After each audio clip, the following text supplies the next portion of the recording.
Alright y'all, Xbox dropped their 2025 showcase today and has some excellent games. I'm not going to go over all of them, but this one right here was a shock to me.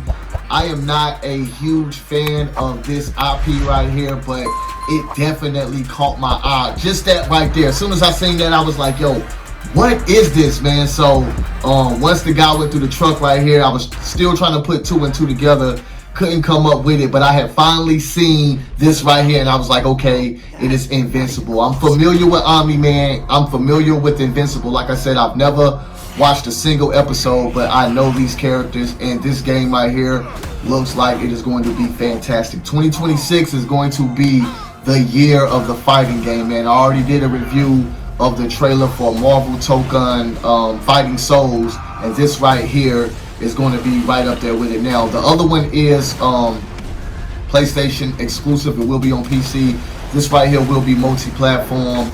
It's in the Xbox showcase, but it will be on PS5 and Steam as well. But these graphics look very true to life animation, man. Look at the fluidness of it, man. This right here is just showing the cutscenes, but the fighting is reminiscent to me of Mortal Kombat. I don't know who these characters right here. I think her name is Adam Eve. I'm not familiar with the other guy right there, but I'm definitely hip on some of the characters. Invincible, man. They say that the show is good. This right here is going to bring a lot of new viewers to the show, probably. It has that Mortal Kombat-esque feel to it.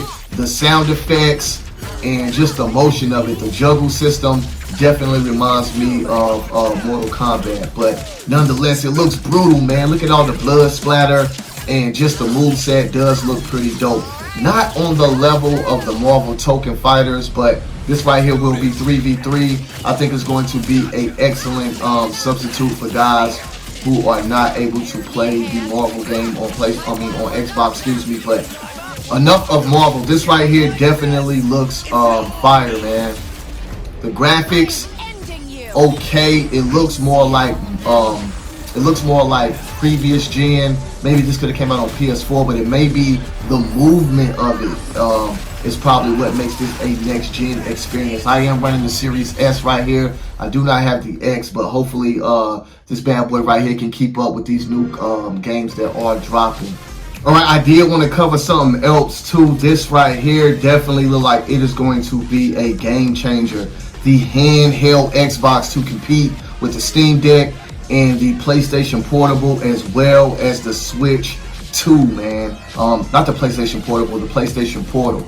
But everybody's trying to get into this handheld market right now that has been dominated by Nintendo for the last, I don't know, 30 years. I know since I was young, Game Boy was the go-to. PSP tried to hang around for a little while, and the PlayStation Vita, but none of those can make the impact that the Game Boy and the what was the other one called? The DS. But Xbox is finally trying to dip its foot into the handheld market. This right here is not really a handheld that you would fit in your pocket. It's more of something, I guess, if you were on a flight or on a long road trip and you had Wi-Fi available, you can kind of plop this in your hand as well with the Switch 2 and the PlayStation Portal. When we say portable, we would think something you can fit in your pocket, like I said, but these are way too big, man. But nonetheless, this definitely does look fire. I'm glad that Xbox has finally made a way for its consumers to play on the go and not just use a third-party app or some type of app to go through the phone, because the lag input on those can definitely be tremendous. But I'm going to go over also all the games. I'm going to leave a link also to this event. But here's some of the major events and major announcements. We got Call of Duty Black Ops 7. We got The Outer Worlds 2, Persona 4, Grounded 2, High on Life 2, Final Fantasy 7 Remake, and Final Fantasy 16. Those are all some of the major announcements coming to Xbox, as well as some other notable games. Those includes Gears of War Reloaded, which I cannot wait to get on. Probably going to be running that on PS5. That is going to be crazy, man. Xbox 360 was a joy. I had Gears of War. That was my first game on 360, so I cannot wait to relive those moments on PS5. We are also getting Ninja Gaiden 4. I seen the preview of that game Keeper. That looks pretty dope. I think that is going to be an Xbox exclusive. We also got Super Meat Boy 3D, Renaissance, Beast of Reincarnation, Mudang, Planet of Lana 2, At Fate End, The Blood of the Dawnwalker, Amino, Tony Hawk's Pro Skater 3 and 4, Invincible Versus, of course, Age of Mythology, Fallout 76, Sea of Thieves, and rounding it out will be Solo Leveling. So Xbox definitely has some ammo in the chamber. A lot of people do try to downplay Xbox because of the popularity of PlayStation, but we got to remember the machine behind Xbox, which is Microsoft, and they have the deep pockets to acquire pretty much anything that they want in the gaming industry. We've seen that they have went on a tear and bought up a lot of big name developers, including Bethesda,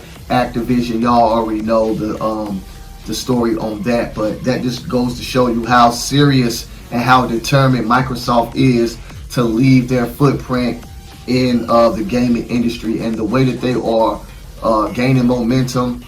I know that the Xbox hardware sales are behind PlayStation, but they make up for that with the subscription that is Xbox Game Pass. So big shout out to Xbox. I'm a huge fan. I still play mine to this day, so y'all just be on the lookout. Like I said, I'm gonna leave the link below to the actual event. Y'all make sure y'all check that out, and until the next one, it's your boy Dutch. I am out of here. Peace. Don't forget to like and subscribe. We are on our way to 800. Let's get there. Yeah.